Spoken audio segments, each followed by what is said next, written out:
A'udzubillah, bismillah, walhamdulillah. Assalamualaikum warahmatullahi wabarakatuh.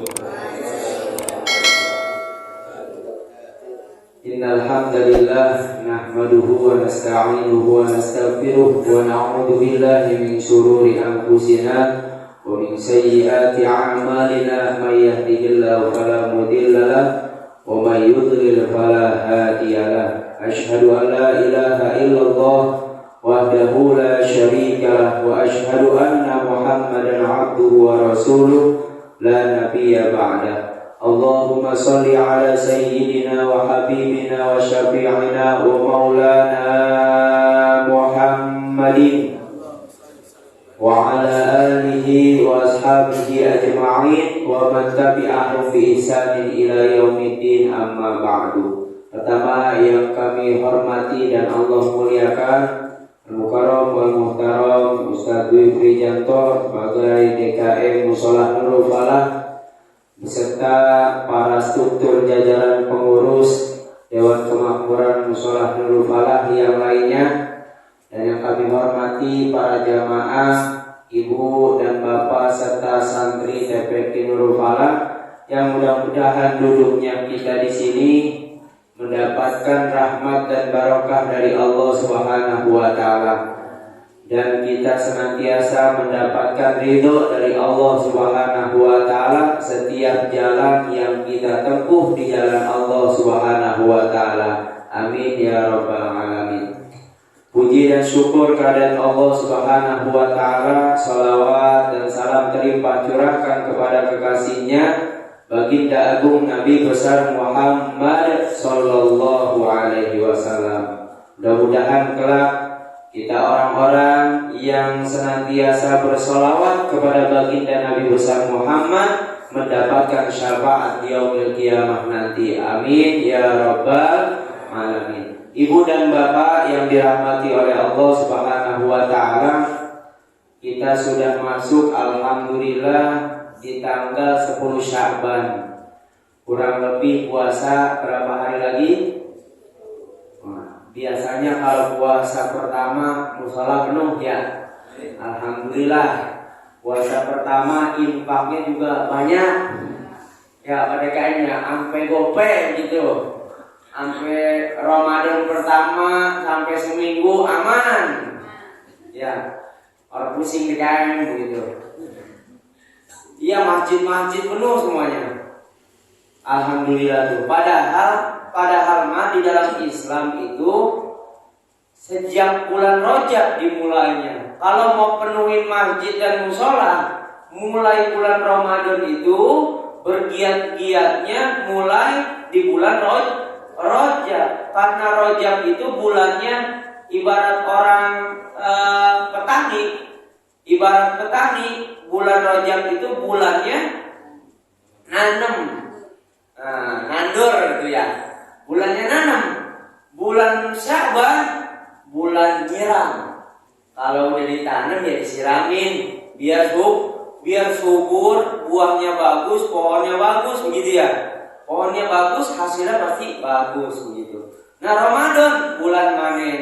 Jadi orang yang udah mulai giat-giat sungguh-sungguh kemarin di bulan Rajab, terus di bulan Sya'ban, insya Allah dia manen kebaikan di bulan Ramadan. Amin ya rabbal alamin. Mudah-mudahan kita semua termasuk orang tersebut. Amin ya rabbal alamin. Nah, ini sekarang udah di bulan Sya'ban nih.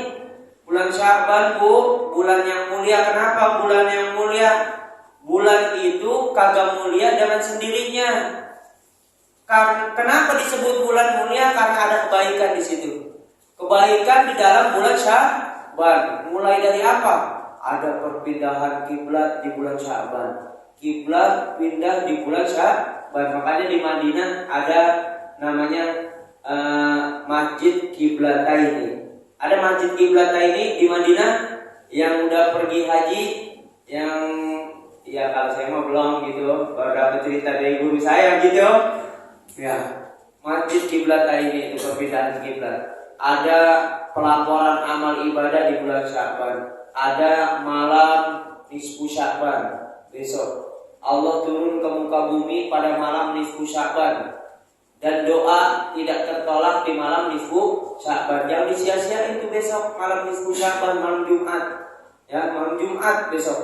Malam nisfu Sya'ban. Kecuali yang kagak dapat rahmat dari Allah dua orang musyrik apa yang saling musuh-musuhan.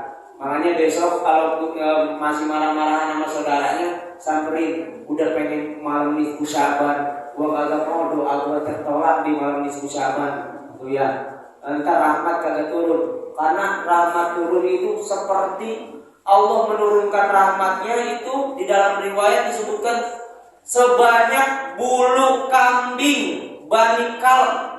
Bani Kalb itu adalah salah satu kabilah yang paling banyak memelihara kambing, gitu.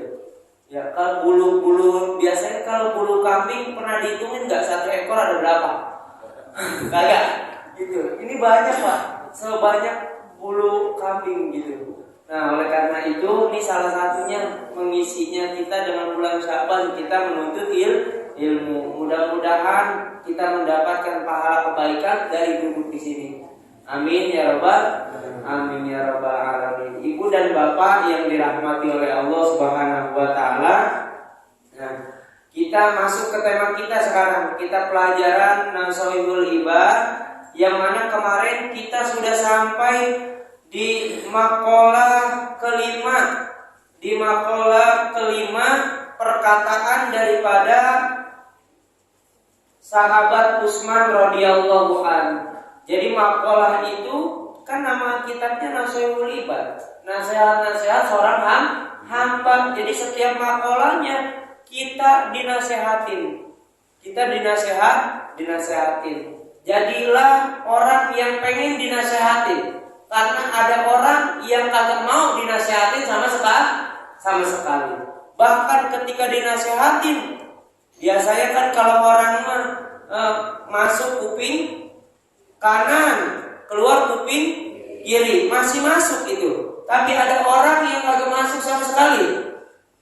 Artinya menolak nasihat gitu. Baru pengen masuk mental. Nah, itulah penyebabnya tidak hadir hidayah kepada orang tersebut begitu, sehingga semakin jauh dan dilupakan oleh Allah Subhanahu wa taala akan akhiratnya. Kalau kita udah dilupakan, itu bencana yang paling terbesar. Kalau kita udah dilupakan oleh Allah, bencana paling terbesar dalam hidup kita. Itu makanya jangan aneh kalau ada orang kaya pure terus sama dunia, dikasih terus. Orang kok kagak ibadah, dunianya dapat ya, rezekinya lancar aja dia mah, begitu. Mobil, pengen beli mobil ada duitnya, pengen beli motor ada, pengen beli rumahnya yang membayar di mana-mana. Tapi dia kan kagak pernah sholat, kagak pernah ngerjain ibadah. Kok rezekinya ngalir aja? Sedangkan saya sholat sampai subuh, saya rutinin. Sebelum subuh saya zikir, istighfar 100 kali. Tapi susah banget cari rezeki, gitu. Ada hikmah di balik itu semua, Bu, Pak. Mungkin kalau dikasih kaya kita lupa sama Allah, gitu ya. Iya, gitu. Nah, orang kaya yang dikasih rezeki terus, dia itu ternyata hati-hati dengan istidrot. Istidrot itu semakin dikasih nikmat terus sama Allah, nih dikasih terus, tapi semakin lupa dia kepada Allah tuh. Itu bencana terbesar dalam kehidupan. Dia dikasih terus harta, semakin lupa kepada Allah. Semakin lupa kepada Allah, sehingga tenggelam dengan harta dunia, dengan perhiasan dunia. Ya, jadilah seperti Korun yang tenggelam sama harta karun tuh. Ya, Korun, harta karun. Makanya asalnya dari situ tuh harta karun gitu. Orangnya sama hartanya. Ya, Ibu dan Bapak yang dirahmati oleh Allah. Sekarang kita ke maqalah 6. Yang pesennya ada 2. Setiap maqalah pasti ada 2 pesennya. Ada 2 nasihatnya. Namanya bab sunai. Nanti ada bab yang isinya 3-3, ada yang isinya 4-4, ada yang isinya 5-5 dan seterusnya. Gitu. Nah, ini kalau belajar ini kita dibersihkan di hati kita. Enak dengar gitu. Ya. Maqalah yang ke-6 an Ali radhiyallahu an. karamallahu wajhah, dari Ali radhiyallahu an. Kalau sahabat Ali itu nyebutnya karamallahu wajhah, bukan radhiyallahu an. Kenapa? Karena Ali merupakan penerusnya Rasulullah dalam keilmuannya. Dalam keilmuannya. Kata baginda Rasul, "Ana Madinatul ilmi wa Ali babuha." Aku adalah kotanya ilmu dan sahabat Ali adalah pintu kotanya. Gitu. Ya, kalau kita mau mendapatkan ilmu dari baginda Rasul, ya pintunya mana? Sahabat Ali radhiyallahu anhu. Keturunan Ali siapa? Hasan bin Husain. Dari Hasan bin Husain melahirkan siapa? Para habaib. Makanya belajar dengan para habaib, para kiai. Karena nasab nanti ada dibagi dua lagi. Ada nasab yang secara nyata begitu biologis ya kan. Ada nasab keilmuan para kiai itu. Nasabnya nyampe ke Sayyidina Hasan bin Husain seperti itu. Nah, kata beliau apa? Man kana fi talabil ilmi, barang siapa seseorang yang ada dalam menuntut ilmu, kanatil jannatu fi talabihi, maka ada surga dalam pencariannya. Jadi orang yang kalau orang menuntut ilmu, maka hakikatnya dia sedang mencari surga, dia sedang berjalan untuk menggapai surga tuh. Enak benar kita ya. Nih, mudah-mudahan kita menggapai surga semua, dapat surga. Wa man kana fi talabil maksiyah, dan barang siapa orang yang ada dalam mencari maksiat. Nah, mencari maksiat karena tinar fi talabihi, maka hakikatnya seseorang tersebut yang dicari adalah neraka dalam pencariannya. Na'udzubillahi min dzalik. Nah, penjelasannya apa? Man istaghala fil ilmi nafi, siapa orang yang sibuk-sibuk bersungguh-sungguh dalam mencari ilmu yang bermanfaat. Apa itu ilmu yang bermanfaat? Alladzi la yajuzu lil balik wal akil, yang kagak boleh bagi orang yang berakal dan orang yang udah balik, jahluhu, tidak mengetahuinya. Tidak mengetahui apa? Ilmu yang bermanfaat. Ilmu yang bermanfaat itu ilmu yang kita pakai di dalam kehidupan kita sehari-hari. Ilmu yang bermanfaat itu. Nah, ilmu yang kita praktekkan dalam kehidupan sehari-hari. Ilmu fikih buat pakai ibadah kepada Allah, gerakan badan kita. Ilmu tauhid biar mantap setiap detik, setiap harinya keyakinan kita kepada Allah, biar kagak ada keraguan. Makanya itu harus setiap hari bahkan malah dikaji tauhid, fikih dan akhlak. Buat apa? Buat muamalah kita sesama manusia pakai akhlak, ibadah pakai akhlak, dalam kehidupan sosial pakai akhlak itu. Karena fil haqiqah qaliban lil jannah, maka orang yang sibuk-sibuk mencari ilmu yang bermanfaat, maka secara hakikatnya dia sedang mencari surga. Waliridhallahi ta'ala, dan dia sedang mencari ridhonya Allah Subhanahu wa ta'ala. Dan sebaliknya, wa man kana, dan siapa orang muridan lil maksiyah, menghendaki untuk mencari kemaksiatan, hidupnya hanya untuk bermaksiat kepada Allah Subhanahu wa ta'ala, karena fil haqiqah, maka orang tersebut di dalam hakikatnya qaliban linnar, dia sedang mencari neraka dicari. Korek kok dicari gitu ya. Neraka dicari. Wal sukhtillahi ta'ala, dan mencari murkanya Allah Subhanahu wa ta'ala. Nah, itu nih kita dipesenin, berarti betapa agungnya seseorang yang mencari ilmu di jalan Allah Subhanahu wa ta'ala. Walaupun dia mati dalam mencari ilmu, kalaupun dia mati dalam menuntut ilmu gitu, maka matinya mati syahid, karena dia mati sedang di jalan Allah Subhanahu wa ta'ala dan ingin mencari ridho Allah. Tapi diniatkan, Pak, biar apa-apanya jadi pahala, begitu ya. Karena ada amalan akhirat, kagak dapat apa-apa, berubah jadi amalan dunia. Dan sebaliknya, amalan dunia bisa jadi amalan akhirat. Contohnya apa? Kita sholat, aku sholat biar orang lihat rajin gua sholat, gitu. Ya, itu amalan akhirat yang bisa berubah menjadi amalan dunia. Gitu sebaliknya, amalan dunia, apa amalan dunia? Kerja. Kita kerja amalan dunia apa bukan? Amalan dunia bisa jadi amalan akhirat karena niatnya. Nah, makanya ini berdasarkan niat nih. Sesuatu apapun berdasarkan niat. Niatnya apa? Saya kerja biar bisa nyekolahin anak saya, biar bisa menjadikan anak saya soleh dan solehah. Gitu.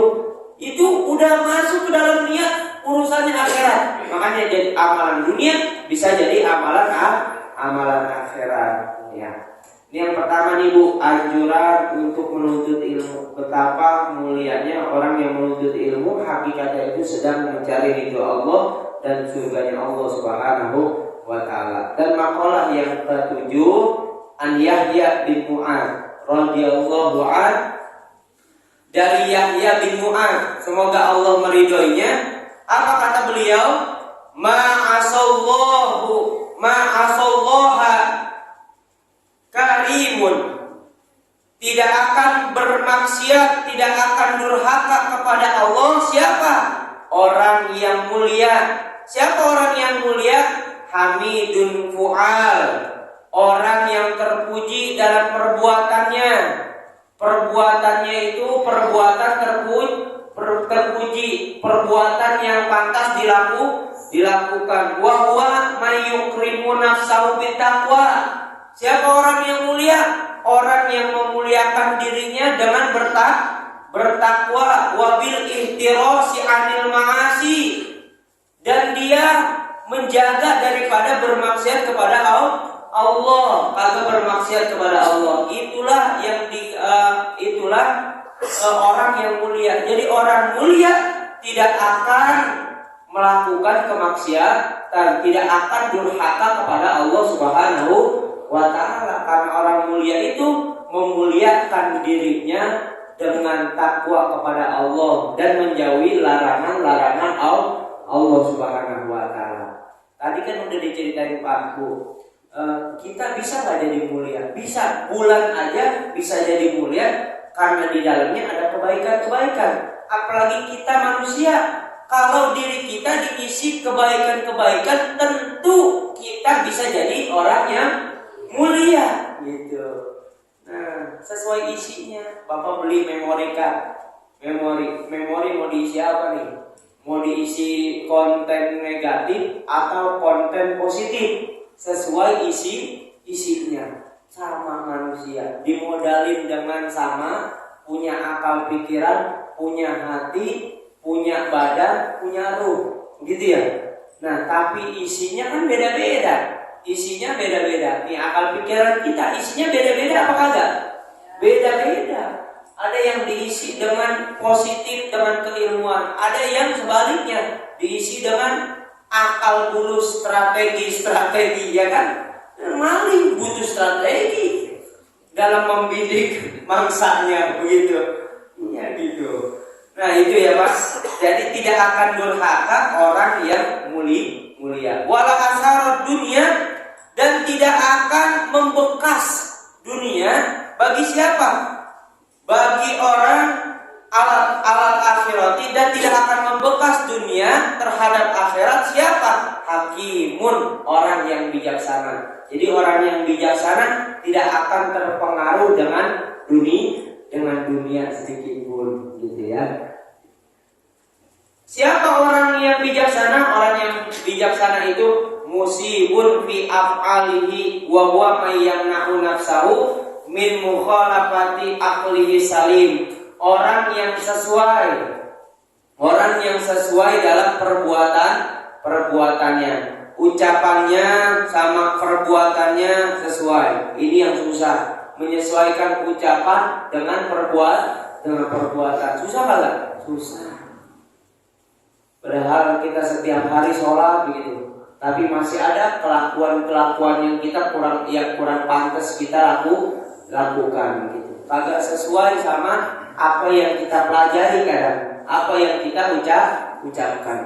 Padahal kita di dalam sholat diajarin untuk aurat, tapi di luar sholat kita masih berani umbar-umbar aurat. Di dalam ilmu sholat banyak banget yang kita ucapin, gitu. Yang banyak banget yang kita ucapin, banyak banget yang kita pelajari.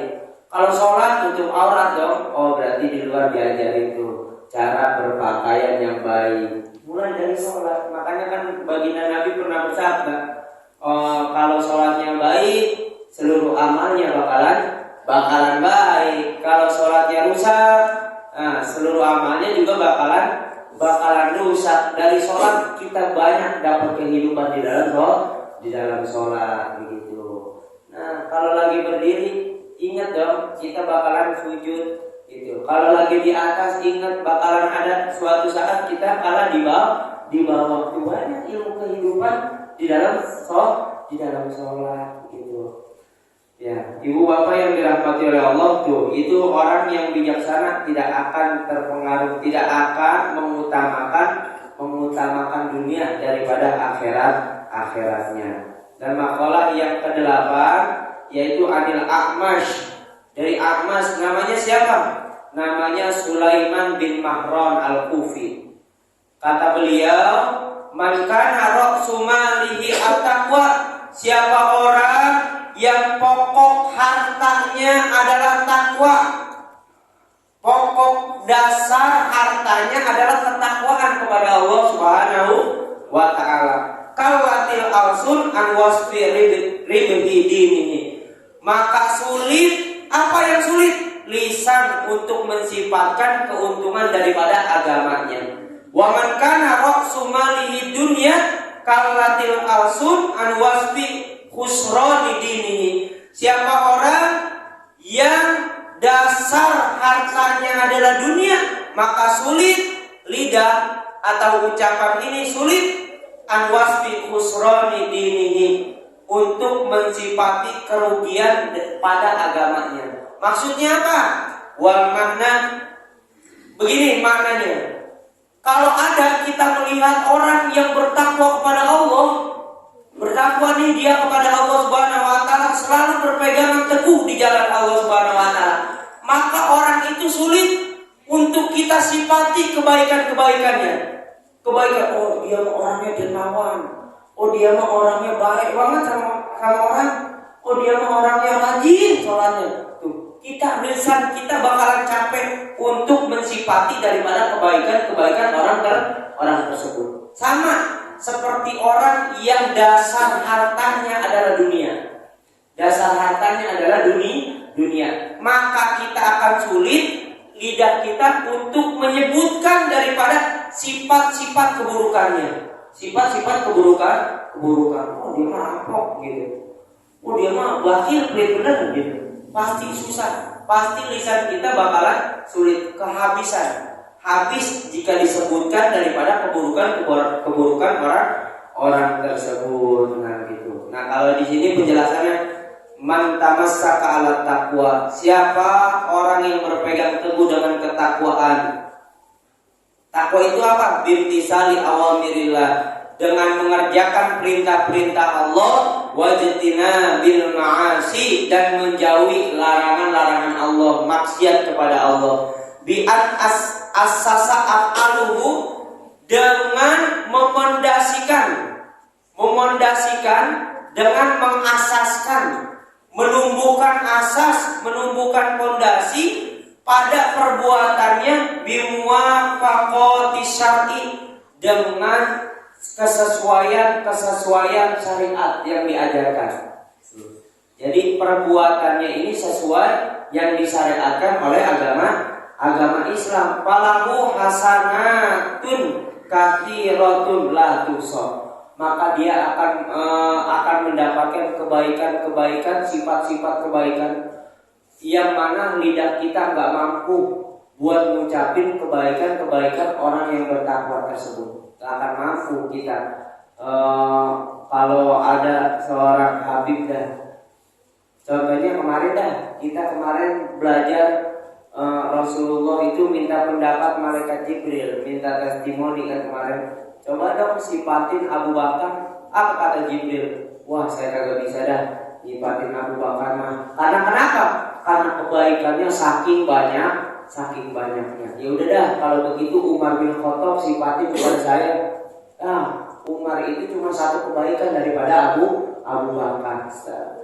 Umar aja ketika lautan jadi tintanya dan pohonan jadi penaknya, itu kagak bakal saya mampu buat nulis kebaikan-kebaikan yang ada di Umar bin Khattab. Makanya kalau orang ada kebaikannya, susah kita nyebutin kebaikannya. Kita sebutin semua, kagak bakal cukup tuh. Buku kita beli kagak bakal cukup untuk mensifati daripada kebaikan dalam agamanya, dalam sifat orang tersebut. Begitupun keburukan. Dan yang terakhir yaitu makalah yang ke-9. Yang ke-9 dari Sufyan Ats-Tsauri. Siapa Sufyan Ats-Tsauri? Sufyan Ats-Tsauri adalah Syekhul Imam Malik, gurunya Imam Malik. Imam Malik siapa? Imam Malik itu gurunya Imam Syafi'i. Nah, Imam Syafi'i nanti gurunya siapa? Gurunya Imam Ahmad bin Hanbal. Turun-menurun enggak? Turun-menurun. Berbeda pendapat enggak? Imam Malik beda pendapatnya sama Imam Syafi'i. Imam Syafi'i beda juga sama Imam Ahmad bin Hanbal. Karena kan otak itu diciptakan kagak sama punya otak, tapi pemikiran beda-beda kan? Seperti itu. Makanya perbedaan itu dalam agama rahmat, bukan perpecahan. Jadi kalau perbedaan itu seharusnya jangan menimbulkan permusuhan. Itu adalah rahmat dari Allah Subhanahu wa ta'ala. Keanekaragaman lah ibaratnya kalau di Indonesia mah, keanekaragaman budaya, suku apa ya kan? Beda suku jangan ribut dong gitu ya. Jangan mentang-mentang sukunya paling bagus, jangan mencela suku yang lain dong. Kayak gitu. Ya saling menghormati. Apa kata Sufyan Ats-Tsauri? Kullu maksiatin, setiap maksiat an syahwatin, yang timbul dari syahwat, fa innahu yurja ghufranuha. Maka sesungguhnya maksiat yang timbul dari syahwat itu diharapkan pengampunannya. Jadi Bapak Ibu, kalau maksiat yang kita lakukan itu timbul dari syahwat kita, dari hawa nafsu kita bertobat kepada Allah, masih ada kemungkinan kita diampuni oleh Allah Subhanahu wa ta'ala. Masih ada harapan dosa yang timbul dari situ diharapkan pengampunannya. Tapi apa? Tapi kullu maksiatin, setiap kemaksiatan, an kibrin, dari kesombongan. Hati-hati nih, maksiat yang timbul dari sombong. Karena sombong penyakit hati nih. Fa innahu la yurja ghufranuha, itu maka hal itu tidak akan diharapkan pengampunannya. Nah, naudzubillah ini dari besok udah belajar, jangan sampai kita lebih menilai diri kita lebih daripada orang lain itu. Nah, kesombongan berada di situ. Li'anna maksiata iblis, kenapa sih Pak? Maksiat yang timbul dari kesombongan itu tidak diharapkan pengampunannya. Karena maksiat iblis, karena asluha minal kibr. Karena maksiat yang dilakukan oleh iblis laknatullah itu bersumber daripada kesombongan. Wazallata Adam alaihi salam, dan keterplesetan Nabi Adam. Siapa Nabi Adam? Nenek moyang kita ya, Nabi Adam. Nabi Adam pernah bermaksiat kepada Allah? Pernah bermaksiat kepada Allah. Dan ketika Nabi Adam bermaksiat kepada Allah, karena asluha minasyahwah, itu bersumber daripada syahwat, karena keinginannya makan buah yang di dalam riwayat buah kuli itu gitu tuh ya. Maksiat kalau dari syahwat bisa diampuni. Kalau timbul dari kesombongan, hati-hati, bisa jadi itu tidak ada pengampunannya. Kenapa? Karena udah ada kesombongan seperti maksiat iblis. Kenapa iblis emang sombong? Ketika manusia diciptakan, iblis, malaikat disuruh sujud kan sama Nabi Adam begitu ya. Malaikat pada sujud. Nah, malaikat pada sujud, terusnya iblis mah kagak mau sujud. Kenapa? Ana khairum minhu. Saya lebih baik daripada dia Nabi Adam. Khalaqtahu min tin wa khalaqtani min nar. Gitu ya kan? Dia manusia diciptain dari tanah, sedangkan saya dari api. Tanah sama api, lebih baikkan api dong. Begitu. Tuh iblis ya kan sombong dia, padahal yang nyuruh siapa? Yang nyuruh Allah Subhanahu wa taala. Padahal mah sujudnya bukan sujud menaruh kening di lantai gitu, naruh kening di lantai gitu. Akan tetapi kayak raja-raja yang lagi lewat begitu, penghormatannya nundukin kepala gini. Kayak ruku begitu posisinya tuh ya, karena penghormatan daripada penciptaan manusia tuh Nabi Adam tuh ya. Makanya ibu bapak hati-hati dengan kesombongan. Kalau diri kita merasa lebih baik daripada orang lain, dan juga kadang-kadang kesombongan itu timbul karena meremehkan daripada nasihat kebaikan. Tuh, itu udah begitu aja. Udah ada kesombongan di dalam diri kita. Naudzubillah min. Hati-hati. Emang susah. Bilanginnya susah. Kudu banyak ingat kepada Allah Subhanahu wa taala tuh. Ya, kadang-kadang sombong itu bisa timbul seperti ini. Menganggap dirinya benar, orang lain salah. Gitu ya. Orang lain salah, bukan begitu, nih yang benar kayak gini. Sombong ya.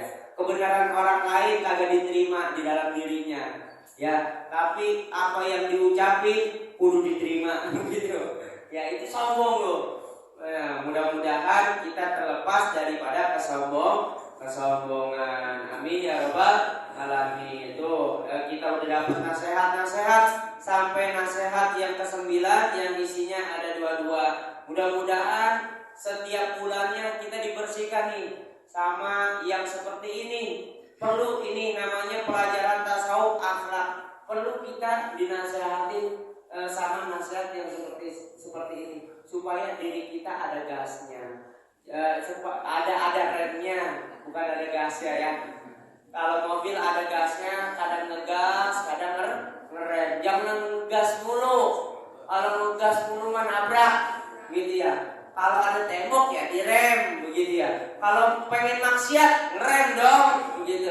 Kalau ada perintah dari Allah, gas yang kencang, gitu. Besok Ramadan nih, ada kebaikan di dalamnya, gas yang full, ya, gas full, gitu ya. Kalau ada perkumpulan gibah, rem, ya. Biasanya kalau gibah mah kuat 3 jam Pak. Nonton TV 3 jam kuat, apalagi nonton gosip di Indosiar. Ya, kuat itu nontonnya gitu. Tapi pas giliran diajak baca Al-Qur'an sama DKM begitu ya. Kalau saya ada urusan ini gitu. Alasannya yang benar gitu ya. Mudah-mudahan kita semua dalam menatap bulan Ramadan kita semakin baik lagi, semakin taat lagi ibadahnya, semakin baik sama orang, urusan kita baik sama orang, urusan kepada Allah juga baik. Amin ya rabbal alamin. Mudah-mudahan yang hadir di sini rezekinya dimudahkan oleh Allah, urusannya dipermudah oleh Allah. Anak-anak kita semuanya, kita punya anak nih, anak-anak kita dijadikan anak yang soleh dan soleha. Amin ya rabbal alamin. Ala hadhihi niyyah wa ala kulli niyatin shalihah ila hadratin Nabi Mustafa Muhammadin sallallahu alaihi wasallam. Al-Fatihah. Bismillahirrahmanirrahim. Alhamdulillahirabbil alamin. Arrahmanirrahim. Bismillahirrahmanirrahim. Maliki yaumiddin. Iyyaka na'budu wa iyyaka nasta'in. Ihdinas siratal mustaqim. Siratal ladzina an'amta 'alaihim ghairil maghdubi 'alaihim waladdallin. Amin. Demikian, mudah-mudahan bermanfaat. Apabila ada yang salah itu sumber dari pribadi dan yang benar datangnya hanya dari Allah Subhanahu wa taala. Allahumma waffiqil aqwa bi thariq. Wassalamualaikum warahmatullahi wabarakatuh. Informasi tambahan yang sekalian